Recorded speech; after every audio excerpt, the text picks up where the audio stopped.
ये एक बार कल का डिस्कशन करने से पहले जो मैं आपको डेली दिखा रहा हूँ मंथली चार्ट या वीकली चार्ट के ऊपर हम एक बार देख लेते हैं। तो कहीं ना कहीं मंथली चार्ट पे अभी भी मैं सेम सिनेरियो है जो मैंने कल डिस्कशन किया था कि इतना अच्छा तेजी मुझे कुछ खास दिख नहीं रही है। सो क्योंकि ये रिजेक्शन कैंडल थी, मैंने आपको कल भी दिखाया था कि इससे पहले भी एक रिजेक्शन कैंडल ये थी, इससे पहले एक रिजेक्शन कैंडल ये थी। तो इतनी आसानी से जब तक इसका हाई नहीं टूटता तब तक हम कंफर्म नहीं होते कि अब तेजी आने वाली है। और वैसे भी ग्लोबल सिनेरियो दिखा रहे हैं कि कल मार्केट बड़ा गैप डाउन एटलीस्ट मैं कह सकता हूँ, बड़ा तो नहीं कह सकता पर गैप डाउन डेफिनेटली कल ओपन हो सकता है। और अगर गैप डाउन ओपन होता है तो इमीडिएटली मंथ वाली कैंडल क्या है कि रेड में कन्वर्ट हो जाएगी और हो सकता है फिर ये रेड बनती चली जाए, ऐसी भी पॉसिबिलिटी हो सकती है।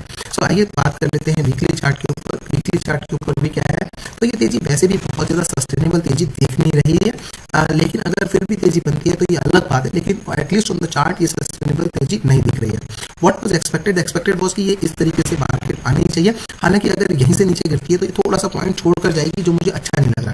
अगर वो यहाँ तक आती है और फिर आती है तो मैं बहुत कंफर्टेबली ट्रेड करता है ना, लेकिन चांसेस लग रहे हैं कि वो छोड़ सकती है इस पॉइंट को, क्योंकि वो डायरेक्टली यहाँ से नीचे आ सकती है, जैसा कि ग्लोबल सिनेरियो दिखा रहे हैं। अब मंडे के चार्ट पर अगर चलते हैं तो कल सिर्फ मंडे का चार्ट एक ऐसा चार्ट था जिसके अंदर हमें थोड़ी सी तेजी दिखाई दे रही थी। बाकी वीकली और मंथली दोनों ही चार्ट हमने ऐसे देखे थे कि जिसके अंदर हमें थोड़ी सी जो है बियरिशनेस दिखाई दे रही थी। लेकिन आज अगर हम मंडे का चार्ट भी देखें तो उसने कहीं ना कहीं उसने एक प्रॉब्लम क्रिएट कर दी कि उसने दोनों कैंडल लगभग बराबर रेंज पर और दूसरी कैंडल रेड कैंडल बना दी है। अब अगर इस रेड कैंडल को कल फॉलोअप मिलता है तो वापस से बड़ी गिरावट मार्केट के अंदर देखी जा सकती है। या फिर एक सिनेरियो और बन सकता है, एक और इंपॉर्टेंट सिनेरियो बन सकता है कि ये एक ट्रेंड लाइन यहाँ पर ड्रॉ हो सकती है। डेफिनेटली इस पॉइंट के ऊपर एक ट्रेंड लाइन ड्रॉ हो सकती है। तो ये गिरावट ये देखना है कि क्या ये यहाँ तक आती है या इसके नीचे आती है। अगर इसके नीचे आती है तो बड़ी गिरावट देखने को मिल सकती है। तो आइए हम 15 या 30 मिनट के चार्ट पर चलते हैं और वहां पर इस लाइन को ड्रॉ करने की कोशिश करते हैं, जो लाइन मैंने अभी मंडे के चार्ट पर ड्रॉ की है जस्ट अभी है ना। तो आइए इस लाइन को यहाँ पर ड्रॉ करने की कोशिश करते हैं और देखते हैं कि ये लाइन यहाँ पर किस पॉइंट के आसपास हमको दिखाई दे रही है। तो यहाँ पर ये जो लाइन बन रही है, ये जो माइनर स्ट्रॉन्ग और मेजर रेजिस्टेंस बन रहा है, डेफिनेटली ये यहाँ कहीं पर नजर आ रहा है, इस पॉइंट के आसपास ये नजर आ रहा है। तो ये पॉइंट जो है, ये पॉइंट 19,600 समथिंग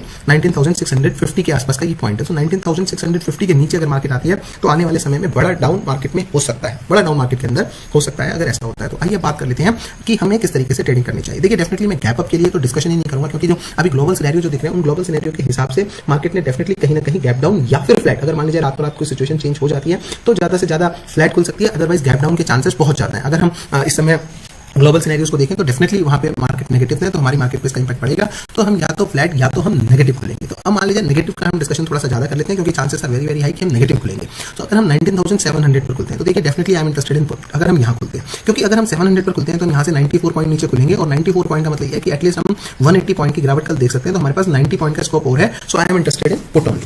लेकिन अगर मार्केट खुली जाती है, मान लीजिए 150 पॉइंट 160 पॉइंट कहीं ना कहीं यहाँ से 19,650 के आसपास मार्केट खुल जाती है, तो मैं थोड़ा सा देख कर ट्रेड करूंगा, क्योंकि ये जो आपकी ट्रेड आ रही है, ये जो लाइन आ रही है, ये भी यहाँ पर कहीं ना कहीं 19,650 के आसपास ही आ रही है। तो यहाँ से एक बाउंस आ सकता है। तो मैं डेफिनेटली क्या करूंगा, देखिए अगर गैप डाउन मार्केट खुलती है तो मैं एक बाउंस का 100% यहाँ पर वेट करूंगा। और वो बाउंस किसी भी सूरत में ये जो कैंडल है, इस कैंडल के लो से ज्यादा ऊपर नहीं होना चाहिए। What is this candle low? So this candle low is somewhere around 19,756। तो किसी भी सूरत में वो बाउंस जो आना चाहिए वो 756 से ऊपर नहीं आना चाहिए, कि 756 के क्लोज का बाउंस आना चाहिए। मान लीजिए मार्केट खुलती है 19,600 के आसपास, तो 650 के आसपास, तो यहाँ से 100 पॉइंट की तेजी आनी चाहिए, इससे ज्यादा तेजी नहीं आनी चाहिए। इस तेजी, ये जो तेजी आ रही होगी, इस तेजी में मैं किसी सूरत में सी की ट्रेड नहीं करूंगा, क्योंकि ये तेजी से कब यहाँ पे गिरावट बदल जाए कुछ नहीं पता। तो इसलिए इस तेजी में मैं ट्रेड नहीं करूंगा। अगर मार्केट 19,756 के पास तक आती है तो डेफिनेटली यहाँ पर मैं 19,760 का ही एसएल डाल करके एक ट्रेड करूंगा। अब ये डिपेंड करता है पर्सन टू पर्सन रिस्क के ऊपर, कि आप 19,720 पे ही रिस्क ले सकते हैं 40 पॉइंट का, कोई 19,730 पर रिस्क ले सकता है 30 पॉइंट का, कोई 19,740 पर रिस्क ले सकता है 20 पॉइंट का। सो डिपेंड करता है।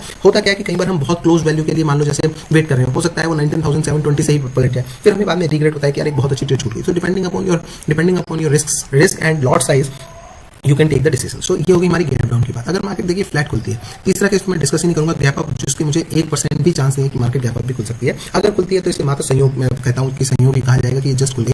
अदरवाइज अगर खुल भी जाती है मान लीजिए गैप अप, तो मैं छोड़ दूंगा, क्योंकि मैंने इसके बारे में कुछ मन में सोचा ही नहीं कि भाई गैप अप के केस में हम क्या कर सकते हैं। सो डेफिनेटली मैं गैप अप के केस को जो है डिस्कस ही नहीं कर रहा, तो मैं इसको छोड़ दूंगा। अगर मार्केट देखिए फ्लैट खुलती है, मेरे लिए वो स्टिल नेगेटिव ही है। वो मार्केट मेरे लिए कहीं से भी पॉजिटिव नहीं है, क्योंकि ऑलरेडी 2 दिन जो हो चुके हैं वो मार्केट कहीं ना कहीं फ्लैट ही मतलब फ्लैट रही है, और दोनों दिन लगभग कहीं ना कहीं एक टॉप को बना चुकी है। सो फ्लैट के केस में भी मैंने